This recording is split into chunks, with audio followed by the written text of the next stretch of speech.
Welcome back to the Path to Infinity Wars! Today we are hitting up the third installment of the Marvel movies. This came out in 2000, I want to say 11, right after the success of the first one of these films. Then they came out with, last week we did the Incredible Hulk, and they saw a lot of success. Marvel's starting to see the push and the revival of this.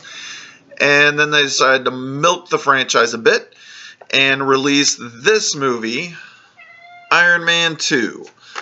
Now, this is probably the worst Marvel movie out of all of them, hands down. And there's a lot of really bad things to it. But before I get into all the terrible things about this movie, let's talk about some of the good things. Right off the bat, you get to see more. You get to see a lot more of War Machine, which I've always thought was badass in the comic books and in Marvel vs. Capcom 2. I mean, come on, the guy was legit in that game. And you get to see, the War Machine in this, and so that was kind of cool to see. You also get introduced to Natasha Romanoff, Black Widow, who, of course, is portrayed by Scarlett Johansson, who's awesome in the film. I mean, she's exactly what you need her to be, I guess.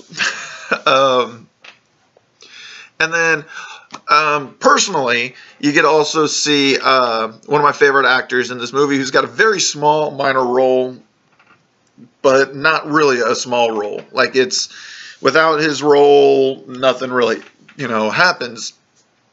And that is Sam Rockwell's portrayal of Justin Hammer.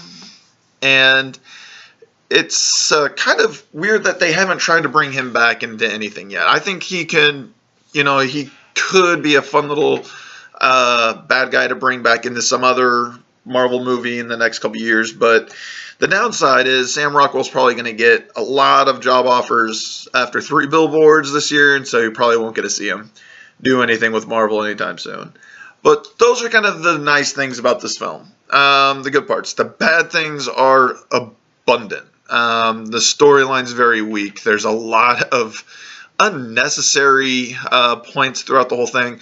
Robert Downey Jr. is just doing whatever the hell he wants throughout the whole movie, which is just embarrassing. There's the whole party scene where he's drunk in the suit and DJ. Things like that just really irritate me because they take something that everybody loves and they just really kind of just run with it and try and milk a profit out of this kind of stuff. And it was so observant there. And, I get it that they really needed to kind of build, they weren't sure about the success of Iron Man, how that was going to play out. And how when the Hulk succeeded, they kind of greenlit the Avengers idea, and everything was kind of pushed through. And they really needed Iron Man 2 to really kind of lead everything towards Avengers. Unfortunately, it just kind of fails miserably. So take it as you will. So from a scale from Paul Rudd to 10, this is actually like a 2 on my list. I really have a hard time watching it. And I get that a lot of the whiplash. Mickey Rourke was always saying that, he always hated the fact that his character was completely edited completely differently than the way he portrayed it. They took a lot of his dialogues out and everything like that. That's a shame because Mickey Rourke is phenomenal. He's Mickey Rourke. That's kind of a shame. But I also kind of dislike the fact that they did recast War Machine. I love Don Cheadle, represent the 816 Don. But, I mean, it just would have flowed better, I think, with Terrence Howard being there. But, they couldn't afford him because Robert Downey Jr. needed his paycheck.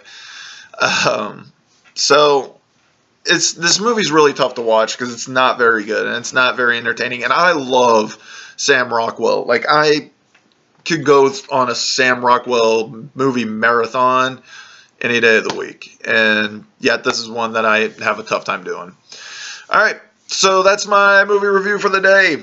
Tomorrow is my new movie night. I'm either going to go see 12 Men Strong or Den of Thieves. Or since, I've got a late day, I might do a double feature. Who knows? I don't know. We'll see what happens.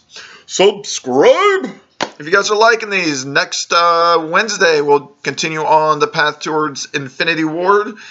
And we'll hit up Thor, the first Thor movie, which is awesome always. So, according to that, guys, leave me some comments, and I will see you next time.